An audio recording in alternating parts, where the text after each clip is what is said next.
Hey guys, welcome to the Drone Horizon podcast. I'm Alex, and today I'm joined by Carl Brightman. Carl, would you like to introduce yourself? I'm Carl Sure. Brightman, and I do drone photography. I currently live in Cornwall, which I've just moved to about a month ago.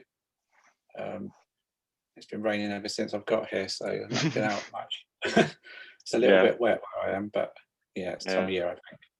I think that's just the British weather, unfortunately. Yeah, it always comes across here first, so it just seems like it's wet a lot, but it's kind of microclimates here, so you kind of get in and out between the showers, because I'm right on the edge of Bodmin Moor, so Oh, right, okay. Whereabouts? What area is that? It's just I'm near Bodmin itself, but I'm kind of in a little hamlet in the middle of nowhere. I think the nearest shop is 7 miles away, so if I need milk, it's a bit of a long walk. Yeah. I went down to Bude in the summer, so I sort of was around sort of that kind of area. I wanted to go to Bodmin more, but I didn't get a chance in the end just because the weather was a bit pants. But yeah, I was down Devon Way near Bude. Oh God, where is it? I can't remember now. But it's called Black Church Rock is where I went to get pictures down that along the North Devon coast. That was nice down there. Yeah, cool. So obviously, as we do with the podcast, we tend to ask people to pick their sort of favorite 3 pictures. You've sent across 3 which look really, really good. You said you wanted to start with the boat one. So what's the story? The boat, I probably had a drone about a month then, and coming from a photography background, I did a degree in photography, and just using cameras, it was kind of when I first started to fly a drone and take pictures, I was like, whoa, I can't compose anything because you've got so much in the photo. So it's quite a bit of a learning curve and an adjustment to change how you view things. But I kind of initially started to do the kind of more top-down stuff, and kind of the boat is the first one I was kind of looking around for interesting compositions. I see a seagull on this boat in Saltash Harbour. I was down there visiting relatives, and I took this shot, and it's kind of the first shot that I took within a month again I was actually pleased with. That was with the Mavic Pro at the time. Sure. Yeah, it's a really nice picture. I mean, I love the sort of the blue and the highlight that you've always managed to get on the boat with it, and obviously the seagull sitting there as well. It's really nicely composed, and obviously the light just gives it that little bit of extra sort of depth to it rather than just looking flat. Because I think that's always something that I struggle with when shooting top-down pictures, is that because you've got nothing to judge. Like I took a shot the other day of some trees looking straight down, and it's really hard to get any kind of depth on anything because it just looks like really, really flat because you're just shooting everything at the same distance. Yeah, yeah, it does, doesn't it? Even some of the cliff shots I've done looking down at valleys, you like, I can't see the scale there unless you get a person or something to add a bit of scale. Yeah, it's quite difficult to do those. Cool. This kind of was the first one, and this one I was messing around with, like going a bit haywire on the presets and adjustments. I've kind of veered away from that. There's a difference between if you're supplying stuff to people and Instagram and stuff like that. So I kind of now, through learning and sort of tuition with an agency that I'm with about how to process for different markets. So sure.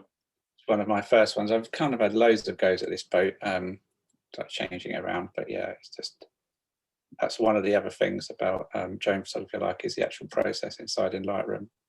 Yeah, it's. I mean, I think just the biggest thing for me is just the different perspectives you can get from things. I mean, obviously you mentioned that initially you started with the top-down shots, and I can see the other shots you've got are more sort of traditional landscape shots, but obviously with a drone. And I think that's what's so nice. I mean, I was chatting to Simon Allen the other day, and one of his pictures, we were chatting about how that although one of his shots was from Durdledore, and obviously the traditional shots of Durdledore you see are all from either from the cliffs or on the beach looking through the arch. But even just taking a drone and sticking it over the beach, but just that little bit higher, it just gives such a different perspective on things. And it's really, it makes your shots stand out, especially with something as picturesque as Durdledore. Obviously, it's really, really popular online and that kind of thing. And just having a drone makes it stand out that little bit more.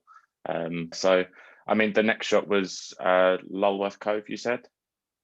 Yeah, it was one of those. By then, I was kind of getting quite a following on Instagram, and you kind of get influenced by what other people do. And I don't really appear in my shots much, but people get saying you need to get in your shots, whatever. So I kind of did this shot on the cliff and was quite pleased with it because it's kind of makes it look quite epic and different. It looks quite.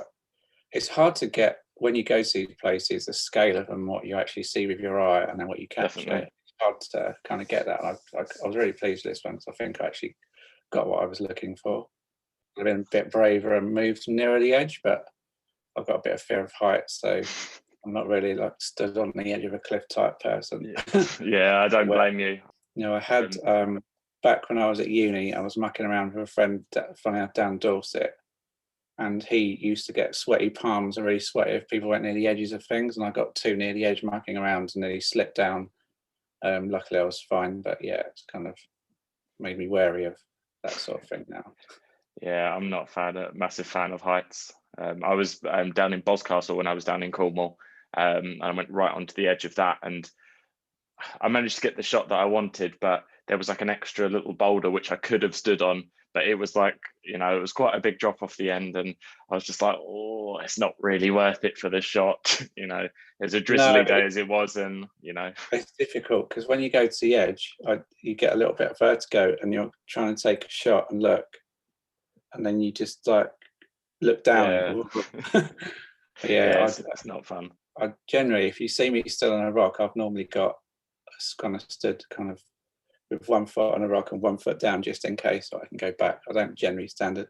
Just makes me nervous when I see people perched right on the edge of cliffs and So is that bit of Lulworth Cove, is that quite easy to get to? Because I mean, I'm just going off of what I remember the Man of War beach looking like. I know obviously that's Durdledore, but the that kind of bit, like the entrance almost to the beach, is sort of quite secluded, so you have to go through the water to get to it. But is this bit sort of quite easy to walk to, or is it, you know, a bit of a swim jobby?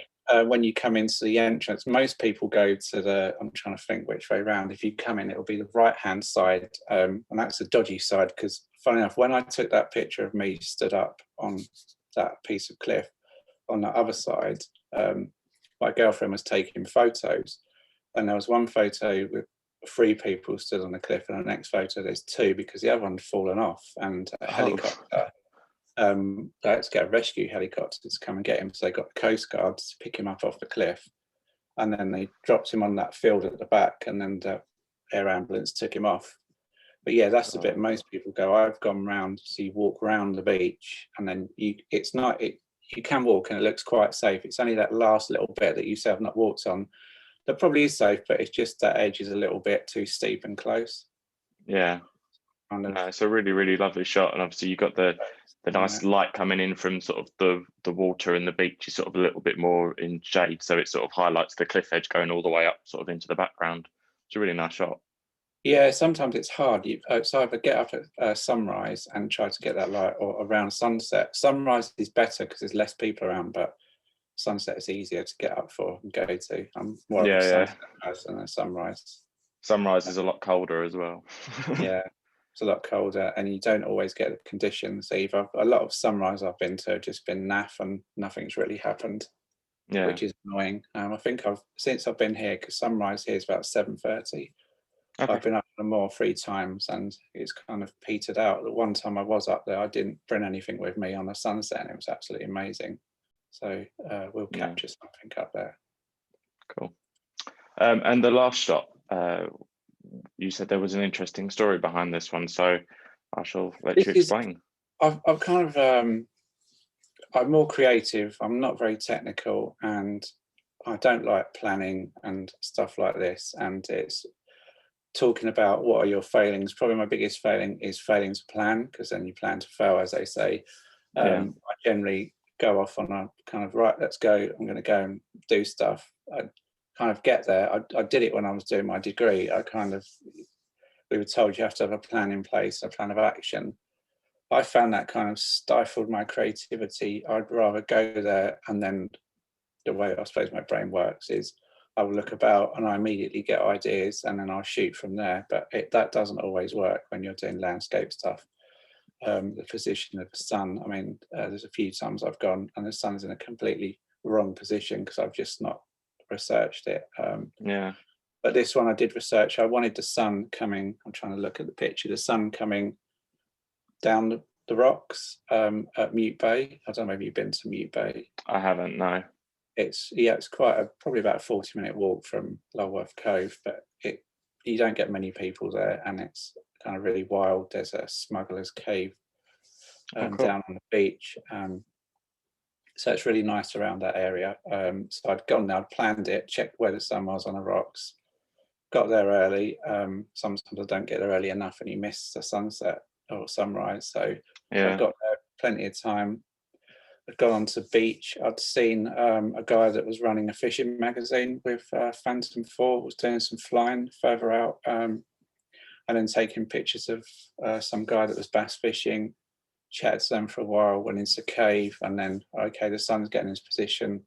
I'll go round onto the beach, got kind of to the beach area, set the drone up, took off, everything was fine, started to take pictures.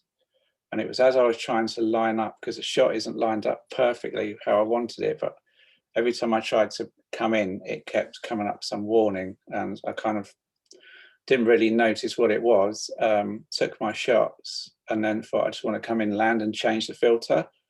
And then it wouldn't come into land. It kept saying I'm on the edge of a boundary zone, of an authorization zone. You can't come in. So I was like, oh shit. So I kind of flew it round to where the guys were fishing to try to land it there, but it wouldn't land there. I flew it back round and it just wouldn't let me come into land. It was literally probably 10 to 15 meters out to sea. By then the tide was coming in. So it was, what do I do? What do I do? And then just that notion of thinking, I think this is going to end up in the sea. And it literally did. I tried everything to get it to land. It wouldn't. And then just got it as close as I could. My girlfriend was going to go into the sea, but at Mute Bay, it's like steep ledges, and then you've got rocks sticking out kind of like this. So I said, don't go in there, because that's probably about 20 feet deep where you're going to get to where the drone is. Just not worth dying over. And then just watch, as I called it, the Mavic just go in the sea, all its alarms going off. And then the realization that, oh no. But I landed it somewhere. I thought there's a big pool there. It's going in there. I'll come back in the morning to get the drone. So it was kind of the best day I'd had with flying a drone and getting the shots. And then it ended like that. So it was a bit of a downer. But we went back in the morning. Someone had already been there when the tide was out and it was gone. So I thought, well, that's that. I've lost the pictures. But a couple of weeks later, some DJI contacted me saying someone had found the drone. So I contacted the guy and he said that he'd found it on the path. So someone had found it, walked off with it, and then just dumped it on the path, and he'd found it and contacted them about the drone. So he actually posted it back to me, and that picture came off the memory card. The memory card was fine. The drone was knackered. It was all sorted up and whatever. But yeah, it turns out the day that I was flying, because I've flown there loads of times. I was going to say about that, because obviously they changed the rules and turned it into a authorization zone. But when I took off, it didn't say anything at all.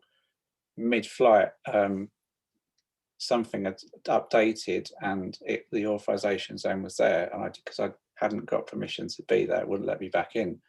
Yeah. So I had a bit of a kind of a thing with DJI trying to get some compensation, because I said it's a software fault. It shouldn't be updating mid-flight, because if I was, say, somewhere and it was going to land and I couldn't get it back to land in a city or something, it'd be dangerous. But they admitted fault, but then they wouldn't admit fault. They sent me a free battery for the Mavic Pro 2, which is a drone I'd replaced the other one with. But yeah, live and learn, I suppose. Yeah, I mean, it's luckily enough, touch wood, it's not a situation I've been in so far, but yeah, I can imagine it's pretty scary, especially when you're trying to bring it back. I mean, I've had a couple of scares. I was out in Norway end of last year, and I had a spark, and the compasses don't tend to like Norway because it's quite strong in magnetic interference. And there was a couple of times where I was sort of flying that out, and it would disconnect from the controller, and I'd just be like, I think this is it, and then it'd end up flying back and reconnecting to the remote. But yeah, it's not nice, especially I can imagine in that situation where you can't do anything and you're just watching it go. But that's amazing that you managed to get it back, and the SD card was still recoverable. Yeah, SD card was fine, but sort of going back a few months, I just done my drone license, and talking to the guy that was training me, he said if you'd have turned off your phone and the DJI Go 4 app, the drone could well have just come back, because it would have gone back to its original GPS, but because your phone had updated, it was kind of, the information was being relayed via the phone. But I don't know whether that would have happened. He said it may well have come back. Yeah. In hindsight, if you ever lose your drone, and it's something to do with your phone, turn the phone off, because I didn't know that if you turn your phone off, as long as you've got your drone in line of sight, you can actually fly it back with the controllers without the phone. Yeah. So doing a license is quite handy, actually, because I learned quite a few things. Yeah. Is that something that you did like a couple of months back this year, or a couple of months before these pictures were taken? No, a couple of months back during lockdown, I started to do the drone license. It was an online course, so I did the exams. They were quite difficult, actually. I didn't spend enough time learning. It's supposed to be a 3-month course, and it ended up going over 4 months because I was moving and working as well at the time. I was working full time at home, doing a drone license and stuff. That's quite difficult.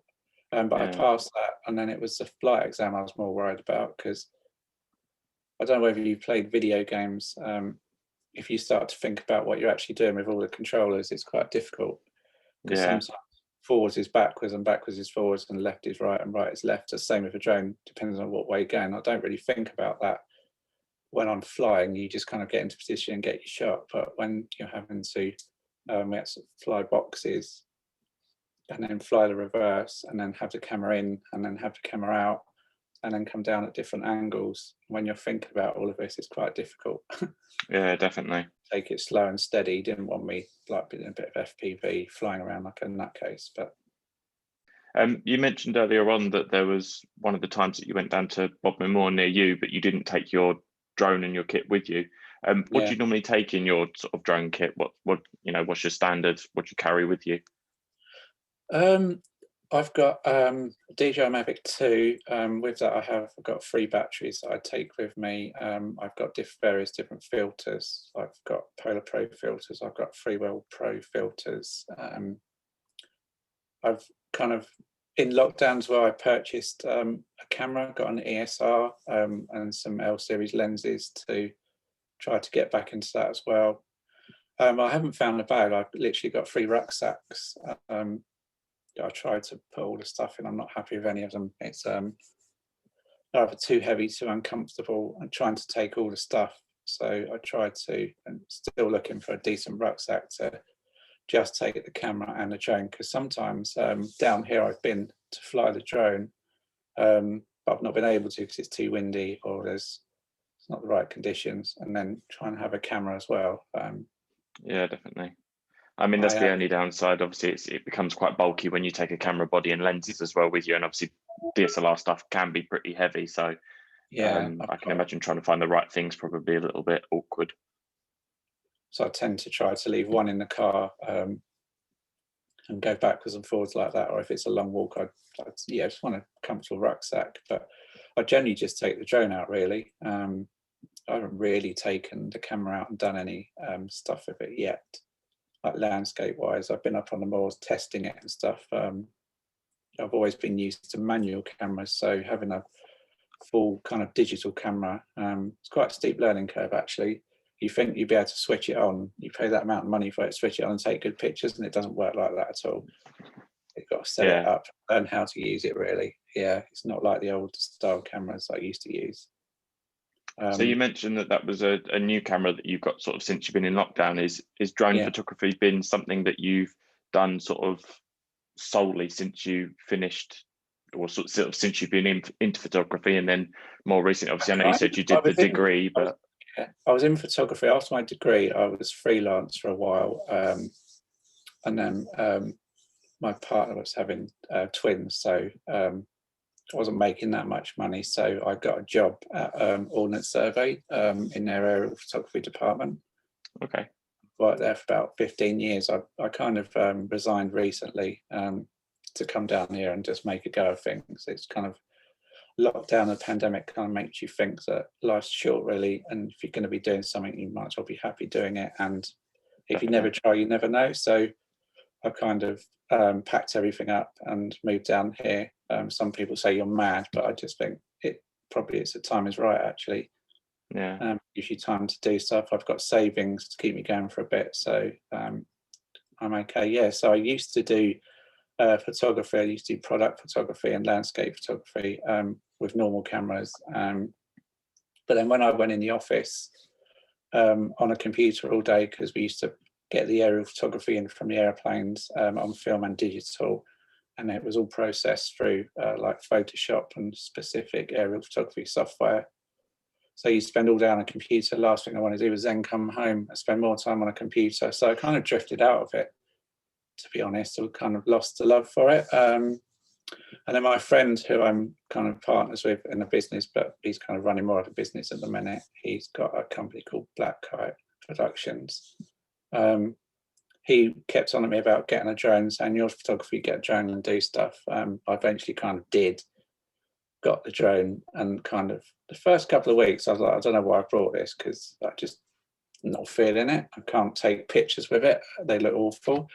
And then once your kind of brain gets around to the way of composing and getting these shots, and you realise you've got to go out in the same kind of, you've got to have decent lighting conditions to get decent pictures. Yeah, I just fell in love with it and been mad about it ever since.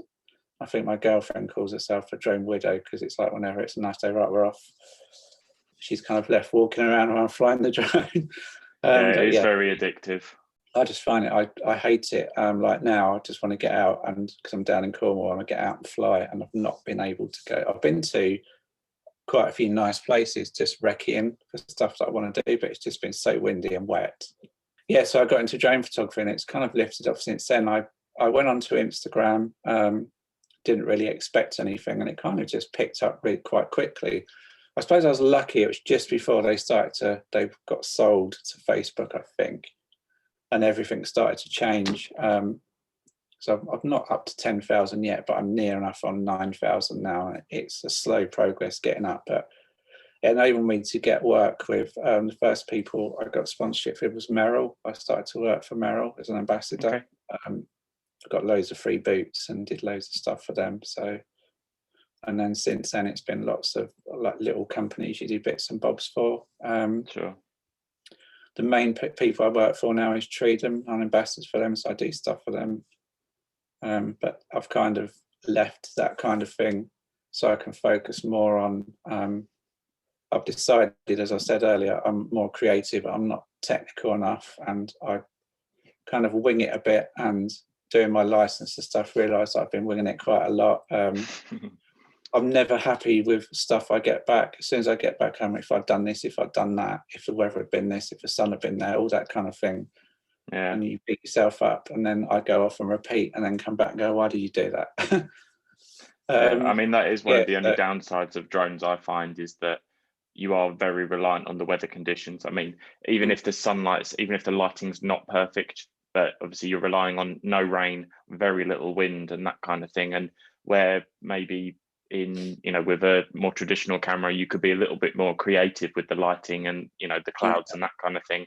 You are a bit more weather dependent when it comes to drone stuff, but I think that is made up for in the fact that you are, you've got the sky to move around in, and you can get that perfect sort of composure that you're looking for in the shot. Yeah, definitely. It's a different style. People say it's oversaturated and stuff, but there's so many angles and so many places. Even the same places like Durdle Door, I think I've probably got 2 shots that I'm happy with there, and I've taken thousands of shots there. But yeah, I kind of at the minute, since I've got the Mavic 2, I have a real battle, and I see other people there saying, "Oh, the pictures are fantastic." I cannot get a decent sunset with the Mavic 2. I've tried graduated filters, polarizing filters, ND filters. I can never, do you know when you shoot kind of directly into the sun and you want to get that kind of starburst? I've tried so many things to get that, and it's just not happening, and I can't get the orange of the sky. Not that the same that I did with the Mavic Pro. So and it is, if you were on the ground, it's easy to set different filters up to get different effects, but it's quite difficult because you've got your drone up in the air. You've got a limited amount of time, so if you've got to get it right with the filters. But that's what I want to do when I'm down here, is practice more, experiment, so I can get the results I want. It's interesting you say that about the about struggling with the sunsets, because I've got a Mavic Pro myself, and I was out in France in August shooting a sunset at the Mont Saint Michel, and I found the drone actually coped a lot better than I thought it would, especially shooting straight into the sun. And you'd think, obviously, with the Mavic 2 Pro having the larger sensor, the Hasselblad camera, like you think that it would be able to cope a little bit better. I mean, I've not heard any people sort of saying that they've struggled with sunsets or anything, but that's interesting you say that obviously it's such a versatile camera. It's got the 10-bit color, like it's the next step up, and you know, it sort of falls at the sunsets, which is a bit of a unusual one. But maybe I'm just fussy. It's I find with the skies, you get some orange, and then as you're processing, it kind of creeps into that, I call it like a dirty blue or dirty kind of bluey green color at the top, and I just can't get rid of it post-processing. So I tend to now try to shoot sideways onto the sun and kind of whip it out of shot, so you've just got the light coming in rather than try to get light directly on it. I don't know whether you've seen, there's a shot that I did at Black Church Rock. Okay. I mean, you're talking about risks. I'd paid to go down there. We was in the cottage nearby. The weather was awful. It was wet, it was windy, and I said, I'm going to go down there anyway. And I got to Black Church Rock, and it was really windy. I think it's probably 20-mile-an-hour winds, but gusts of up to 40, it said. And I got there, and it stopped raining. The clouds had cleared, and the sun come out, and you could see the Black Church Rock has got kind of two little archways. It's a bit like Doddle Dog with two archways, a smaller version in a rock, and it's quite kind of triangular, so it's quite striking. And I thought, I know that sun's going to come down, it's going to shine straight through both of those, so I'm going to go round the back, and I'm going to look down so I can look at the sun coming forwards and it coming through the rock, and then you've got the lower with all the rocks. But it's incredibly windy, and I took the drone up and I just thought, I'll sod it. It's a bit like Only Fools and Horses, who dares wins here. If it goes in the sea, I've got insurance. I don't care now. I'm fed up. I've waited all weekend to get out, so I just did it. And it was literally flying, and the battery was going, but I actually got the shot. But it's, once again, it's the sky at the top, and where the sun is, it's kind of just burnt out a little too much. And I had a graduated filter. I think it was from 4 to 16 ND filter to take that sky down, but it's still a bit iffy. So I don't know. Maybe I'm doing something like basically wrong. I don't know. I've seen other people with great shots. That, I mean, it does sound like you're very self-critical of yourself. I mean, some of these shots are fantastic, especially on your Instagram. Like, they're definitely not anything to criticize, but obviously you seem to be very self-critical, and I mean, trying to get that, I think you have an idea shot in your head, don't you, of what you want to capture. Definitely. And then you get home, my girlfriend always says, "Hey, what's wrong with that?" And I go, "Oh, it's this and this, and I should have done this, and I should have done that." And so, and then I keep thinking I need to plan. So yeah, planning is one thing that I'd advise people to do. Photo Pills is a good app. I use that to plan. Check the sun. I've got varying different weather apps as well, because down here in Cornwall, it's like last weekend we went to Holywell Bay beach there, and it was pouring with rain here, which it always seems to do.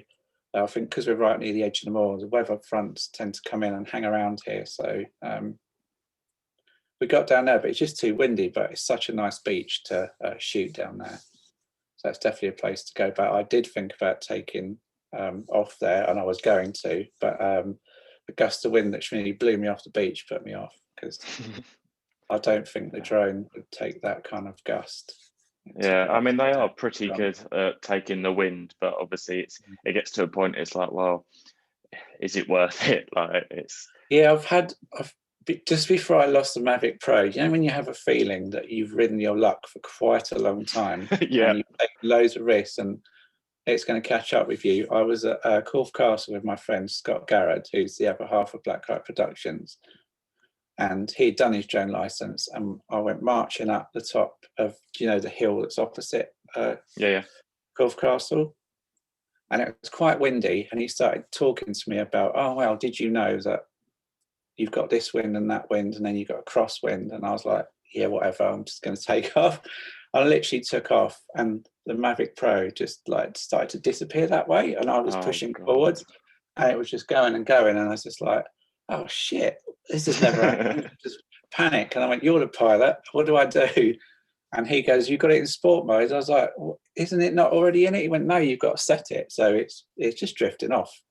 Probably about 2 kilometers away by the time he's got sport mode back, and he's watched and he's kind of seen where it was, and he's training, I suppose, from doing the license. He kind of knew what he was doing. He lowered it to almost treetop level and just come back round and landed it, and he was going to say, you should listen to what I say, which is definitely true. Yeah. It's interesting you say that your commercial license sort of helps you just even in sort of general drone flying and that kind of thing. I mean, obviously I know with the sort of new regulations coming in there, I've looked into it briefly, but it is quite daunting when you look at the ones that sort of due in at the end of the year. But I know obviously you can fly without a license, but there are different like tiers, I think. I think I just got the basic kind of, the old PFCO license, isn't it? So you still can't do night flying and stuff like that, but they're changing the rules. So I mean, I was told that it was a good thing to do, but I don't know whether it's going to be cheaper to do the new ones because you've got different tiers. It depends what you're doing. I was saying to the guy, all I do is I fly, occasionally do filming and take photos. So I generally stay away from people. I don't like people. And doing that drone license where they say all the things that can happen, like he said, that the batteries on a drone, because I've recently got, I've got one of these, the bags to put your batteries in. Yeah. Because apparently they can explode, and they're quite dangerous when they do, because they're lithium batteries, which I haven't really paid any attention to be honest. So I've got one of those. And he was saying, what do you do if your drone catches fire? We'll run over and try to put it out. And he went, no, you stay well clear of it because it will just explode. So I didn't know that. And the other thing I didn't know, when you land, you're supposed to land backwards because then you can see the lights at the back, which I've never done. So I only ever land backwards because I can't get it close enough with the sensors on.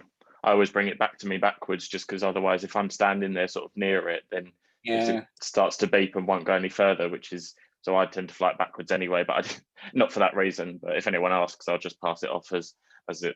Yeah, I knew that. It's probably a good idea because the sensors aren't a thing. Have you tried to do the catching it? And I braved myself to do it because on the first Mavic I did catch my hand, and it kind of made me wary of trying to like catch it. And I was trying to catch the Mavic 2, and every time you put your hand out, it just lifts off. Yeah. You end up being stupid trying to grab it.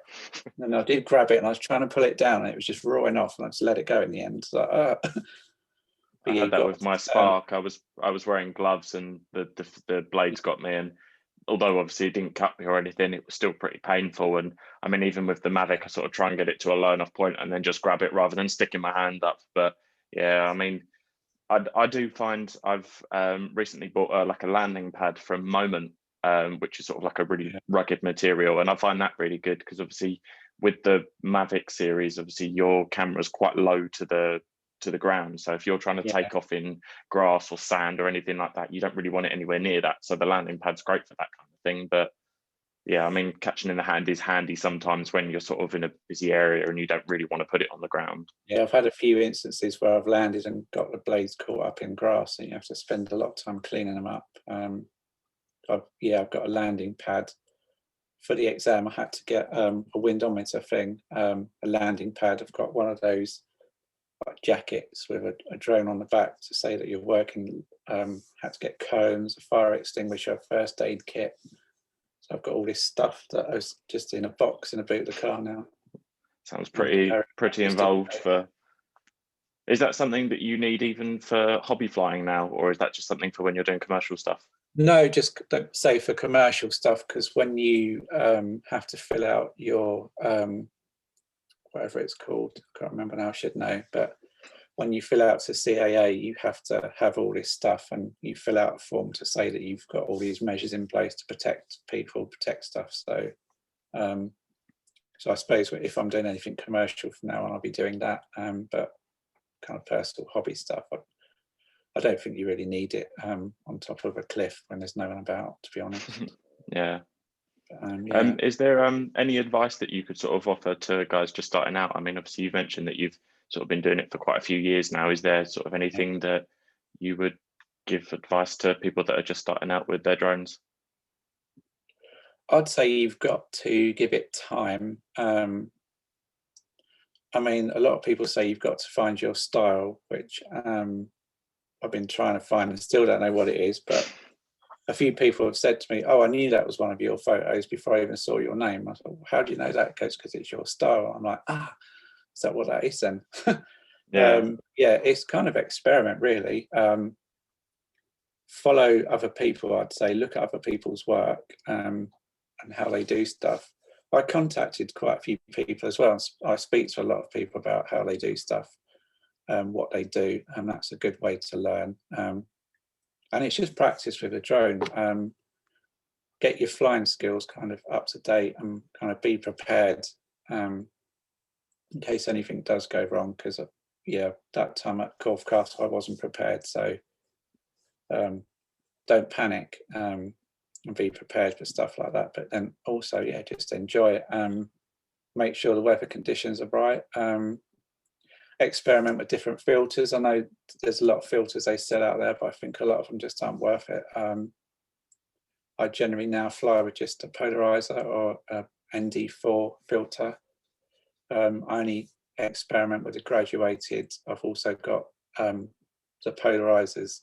Do you know the circular polarizers on the drone?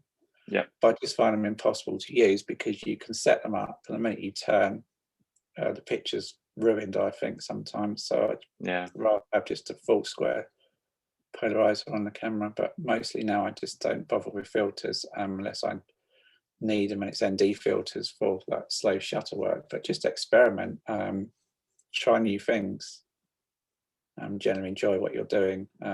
And the weather plays a key part with a drone. I think the lighting's probably the most important, but you don't always need sunset or some sort of sunrise light. You can get kind of really nice moody shots with just diffuse light if you're doing top downs. I kind of like it when it's kind of a cloudy day, because you get the diffused kind of, you get more density into your photos. Cool. Well, thank you very much for your time today. It's been really nice chatting and hearing about your pictures. And yeah, I hope everything works out for you in Cornwall. And yeah, we look forward to seeing some more of your shots in the future. Yeah, definitely be seeing some stuff soon. Thank you. Cool. Cheers. See you later. Bye.